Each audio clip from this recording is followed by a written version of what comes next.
Salut! Dans une précédente vidéo, je vais vous présenter mon build ultime entre guillemets pour Windows XP. Et dans la conclusion, je disais que je pourrais en faire un autre pour les jeux plus vieux au format 4 tiers. Vous savez, ce sont les résolutions du genre 1024 par 768. Et du coup, ce serait un build avec des composants datant de la première moitié de l'ère Windows XP, du genre 2003 ou 2004. Et bien justement, nous y voilà.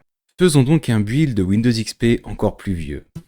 Je dois commencer par choisir les composants. Pour cela, je vais me baser sur les jeux auxquels je vais jouer.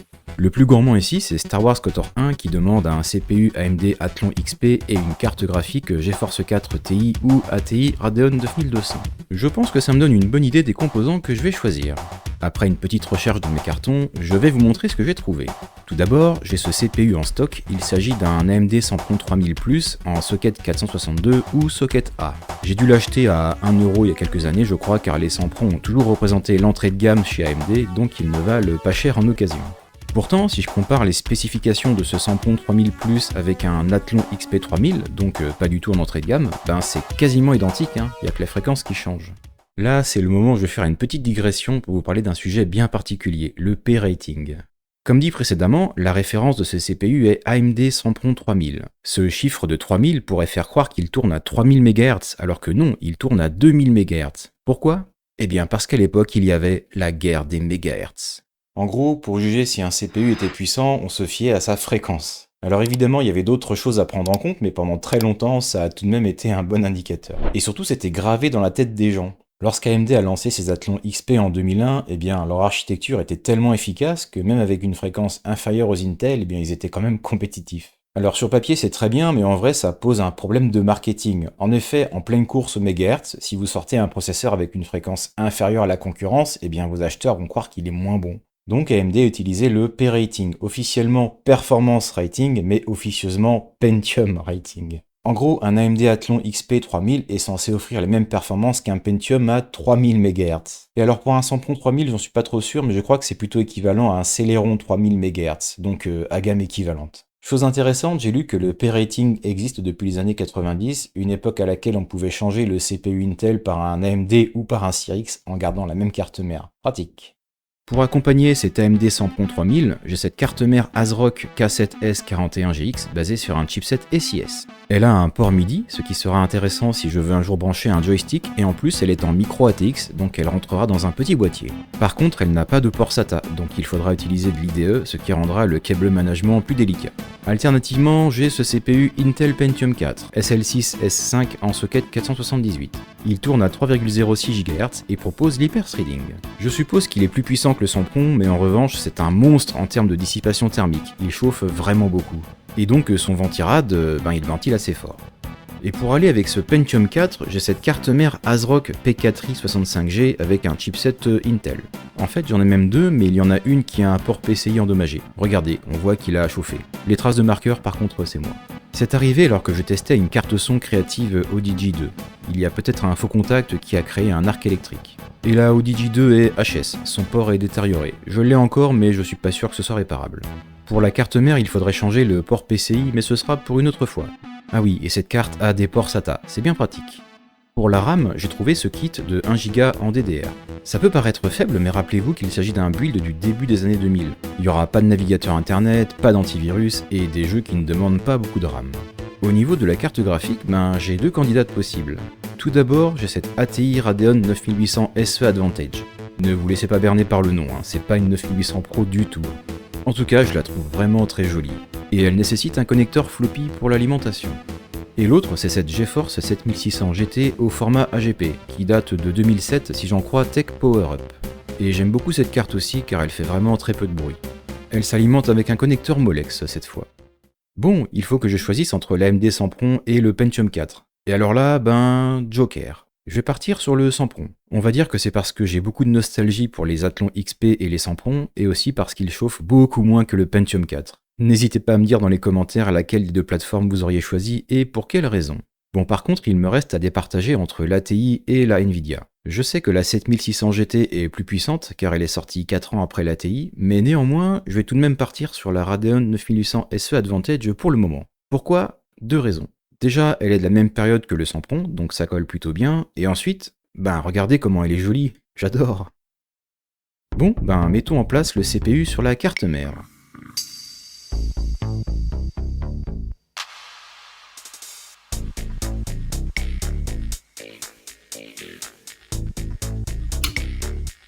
Je mets la RAM.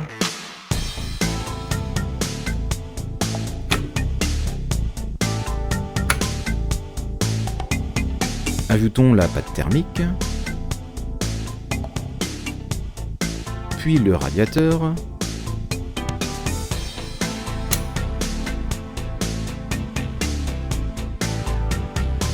Et voilà. Bon, comme d'habitude, je vais tester le build à l'air libre avant de le monter dans un boîtier. Je mets en place l'ATI Radeon 9800 SE Advantage.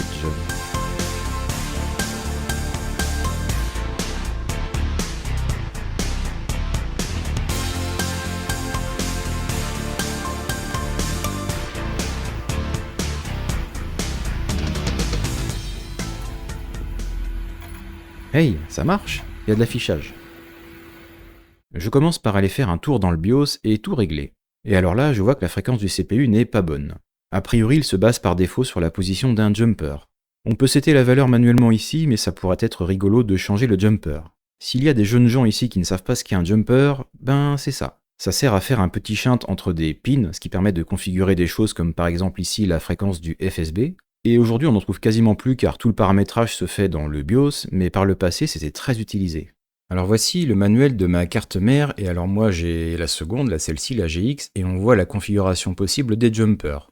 Et les jumpers en question, on va les trouver juste ici. Et donc là on voit que dans cette configuration-là, on est ici, donc on est sur du 200 MHz. Or moi, il faudrait que je le mette à 333, donc je vais devoir mettre les deux jumpers sur la gauche. Alors pour une raison que je n'ai jamais vraiment bien compris, la fréquence du FSB est parfois divisée par 2, ou multipliée par 2, ça dépend du sens. Donc la valeur de 166 MHz que l'on voit ici correspond bien à la position du jumper en 333 MHz. Ah oui, et une nouveauté cette fois est que je vais faire mon test sur Windows 2000. Et je dis nouveauté car je n'ai jamais vraiment utilisé Windows 2000. Je suis passé directement de Millennium à XP, comme beaucoup. Ce que je peux en dire, c'est qu'on retrouve les bases de Windows XP, par exemple l'installeur assez similaire ou le système de fichiers en NTFS. Et après de l'avoir installé, eh bien je dois dire que je suis particulièrement fan du thème de bureau. Hein. J'adore les icônes, on dirait un peu ceux de Millennium en amélioré. Mais surtout, je suis impressionné par la fluidité, j'ai l'impression que tout est en accéléré. Bon, je vous passe l'installation du driver ATI pour tester directement mon jeu étalon, KOTOR. J'ai mis la résolution en 1024 par 768, activé tous les effets, et réglé les filtrages en x2, ça devrait être léger. Allez, lançons une partie. Alors j'en ai sans doute déjà parlé, mais je suis un très grand fan de KOTOR. J'ai fini le jeu un nombre incalculable de fois et ce fut mon tout premier RPG. Pour l'exemple, je vais faire un Scoundrel, un rogue quoi. C'est sans doute la classe la plus difficile à jouer car très fragile et il faut exploiter certaines tactiques un peu obscures du jeu, par exemple se placer dans le dos des ennemis pour faire plus de dégâts, mais moi j'aime bien. Et finalement, c'est pas hyper fluide, hein. Je suis un petit peu déçu je dois dire. À l'époque, j'y jouais sur une Radeon 9000 Pro. Je ne me souviens plus si c'était fluide, mais là, avec une 9800 SE, je m'attendais à bien mieux. Bon après c'est pas injouable non plus, hein, mais quand même. Encore une digression pour parler de cette ATI Radeon 9800 SE Advantage. Elle utilise le nom 9800 probablement pour profiter de l'aura positive qu'avait la 9800 Pro à l'époque, qui était une carte très haut de gamme devenue aujourd'hui assez rare, mais en vrai, elle a complètement rien à voir. Vous savez, c'est un peu comme les Dingo Pictures qui essayaient de se faire passer pour des Disney afin de tromper les gens. Je suppose qu'ils ont mis une puce qui n'a pas passé les tests de qualité pour devenir une 9800 Pro, ou alors qu'il s'agit carrément d'une puce d'ancienne génération renommée. J'ai fait quelques recherches sur internet et a priori il y a plusieurs versions du Radeon 9800 SE avec de la mémoire 128 bits ou 256 bits. Celle-ci est une version 128 bits, et c'est de la merde, on peut pas en tirer grand chose. Il semble que la version 256 bits, que je ne possède pas, peut être débridée, entre guillemets, à l'aide de drivers non officiels comme les fameux ATI Omega ou en flashant leur BIOS. J'ai fait des essais hors caméra avec le driver Omega et j'ai pu déverrouiller 4 pipelines supplémentaires. Il y en a 4 d'actifs de base, mais avec le driver Omega, on peut en avoir 8. Et ne me demandez pas ce qu'est un pipeline dans une carte graphique, j'en ai foutrement aucune idée. Enfin bref, je n'ai eu aucun gain en performance, KOTOR est toujours aussi lent. Il semble que cette carte ne va pas convenir finalement. Bon, je vais revenir sur mon choix initial et mettre la 7600 GT alors.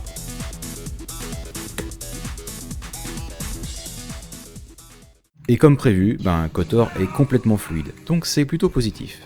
Bon, puisque le build est ok, passons au montage.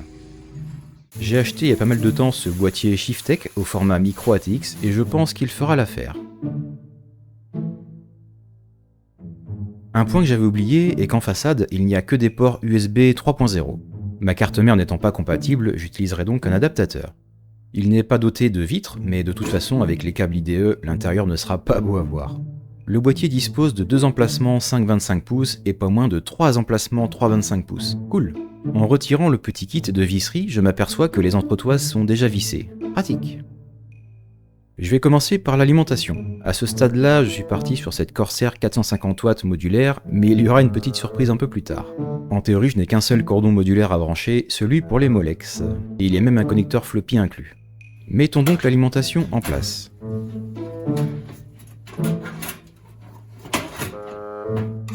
Et voilà. Un point que je cite souvent comme satisfaisant, c'est le montage du IO Shield. Première surprise dans ce montage, pas de petit clic satisfaisant car le IO Shield ne tient pas en place, on dirait qu'il est trop petit.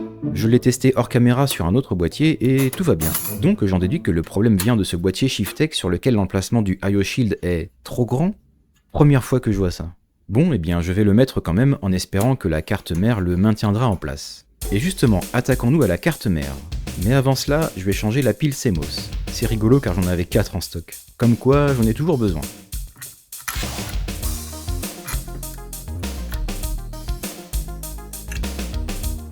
Et voilà, pile remplacée. L'ancienne ira rejoindre le cimetière des piles de carte mère et de télécommandes de porte de garage. Insérons donc cette carte mère dans le boîtier.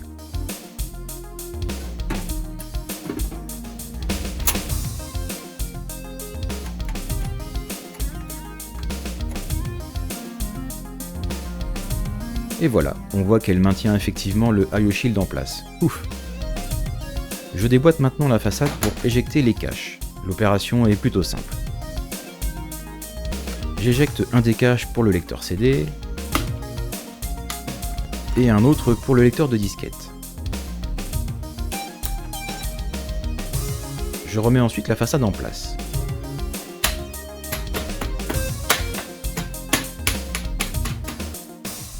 Et je peux insérer le lecteur CD. Le boîtier dispose de fixations sans vis pour les emplacements 5,25 pouces. Pratique. Pour finir, je mets le lecteur de disquette.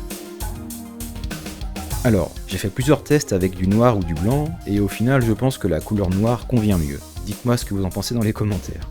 Accessoirement, ce lecteur CD noir est compatible Lightscribe. Si vous ne savez pas de quoi il s'agit, je vous renvoie vers cette vidéo.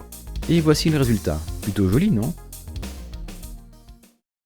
Alors pour le stockage, j'ai trouvé ce disque dur qui fait 160 Go et bon, ok, j'ai compris. Vous voulez que je mette un SSD, hein, c'est ça?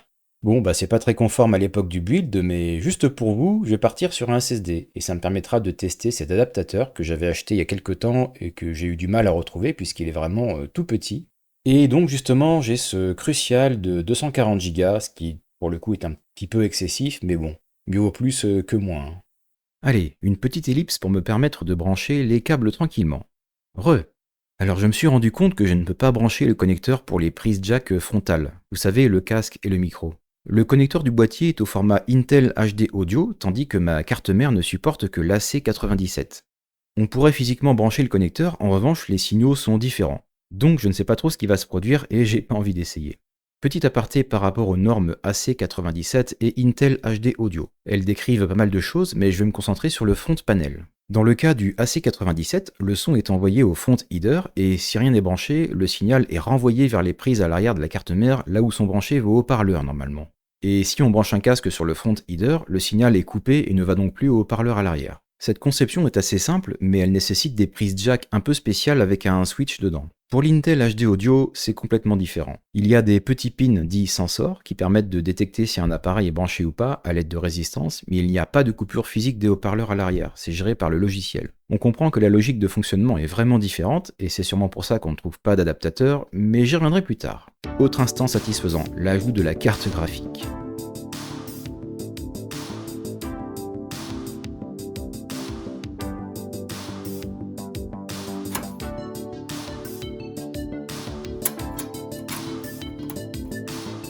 Et voilà. Encore une petite ellipse pour que je puisse brancher cette fois les nappes IDE et les connecteurs d'alimentation.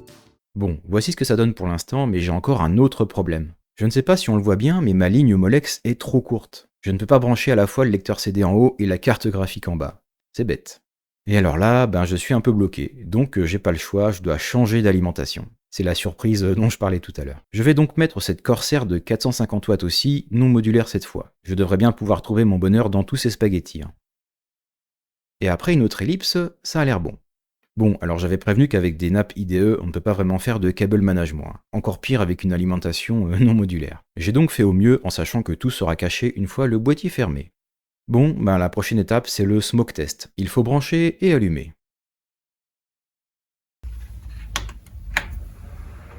L'ordinateur démarre et les voyants ont l'air corrects, c'est plutôt un bon point. En revanche, le SSD ne semble pas détecté. C'est problématique. Je vois aussi que le lecteur CD est en slave alors qu'il devrait être en master car il est seul sur sa nappe IDE. Alors je ne sais pas si on voit bien, mais la configuration du jumper est expliquée ici. Je vais donc modifier pour le mettre en master. Quant au SSD, on voit directement le problème, il est débranché. Bon rebranchons-le. Et voilà, c'est beaucoup mieux. Il n'y a plus qu'à installer Windows XP. Pourquoi Windows XP alors que je parlais de Windows 2000 un peu avant? Eh bien, vous allez voir pourquoi. J'ai dit dans une précédente vidéo que je n'étais pas fan des cartes son, ou du moins que je ne leur voyais pas vraiment d'utilité, mais là je dois bien avouer que c'est une exception. En effet, une carte son me permettra de brancher mon front header pour pouvoir utiliser la prise casque notamment. J'ai donc acheté deux cartes, une Creative X-Fi Extreme Gamer et une Asus Xonar Digi. L'avantage de la Creative est qu'elle peut accélérer matériellement le AX, les effets environnementaux, alors qu'avec la Xonar ce sera de l'émulation. J'ai déjà dit que je suis pas hyper fan de l'EAX, mais bon, quitte à acheter une carte son, autant en profiter, non? Creative ayant une sale réputation en termes de driver, c'est pour ça que j'ai pris la Asus Xonar, au cas où. Et dans les deux cas, je n'ai pas vu de driver pour Windows 2000. C'est donc la raison pour laquelle j'ai finalement installé Windows XP. Bon, je vais tester la Creative. Mettons donc la carte en place. Comme prévu, je peux connecter le front header. Et voilà. Pour éviter de me taper tous les crapware de Creative, j'ai extrait le driver. Je me tape ce message d'erreur, mais je peux juste annuler et l'installation continue. Et après un reboot, testons le son. Je vais pour cela brancher mon casque. Super, je sais pas si on entend bien, mais le son fonctionne. Un bon petit jeu pour tester ce build en 4 tiers, c'est Empire Earth. Vous savez, c'est ce jeu dans lequel vous pouvez envoyer des bombardiers nucléaires sur votre adversaire à l'âge de pierre. C'est génial. Bon, par contre, j'ai un peu oublié toutes les subtilités des mécaniques de gameplay, donc je me refais les tutoriels. Enfin, nous avons un temple que l'empereur et l'impératrice ne peuvent contrôler. Le temps est venu d'entraîner nos... Cette voix, elle vous dit peut-être quelque chose. Il s'agit de Pierre-Alain de Garrigue. Vous l'avez déjà entendu car c'est la voix de Martin dans Oblivion, c'est la voix off dans Little Big Adventure, et oui. Et surtout, il est apparu dans Le Joueur du Grenier, pour l'épisode sur Daikatana. Je vous laisse regarder sa bio sur Wikipédia, c'est incroyable le nombre de personnages qu'il a doublés dans les jeux vidéo. Et quoi? C'était le robot enrhumé dans Indieboo 2? Incroyable. Je n'avais pas prévu de jouer à Doom 3, mais en tombant sur la boîte de jeu dans ma bibliothèque, je me suis dit pourquoi pas. Et pour le coup, c'est lui le jeu le plus gourmand, bien plus que KOTOR 1. Ça a l'air de rien aujourd'hui, mais pour l'époque, les graphismes étaient absolument incroyables. La première fois que j'ai vu cette séquence d'ouverture, je me suis dit que c'était une cinématique précalculée, alors que non, c'est bien du in-game. Alors oui, le jeu est lent, probablement parce qu'il est sorti à une ère où les FPS commençaient à devenir des films, avec une mise en scène, une histoire, des dialogues, des cinématiques, une ère sûrement installée par les Call of Duty d'ailleurs, et oui, il est également très sombre, mais moi n'empêche, j'adore ce Doom 3.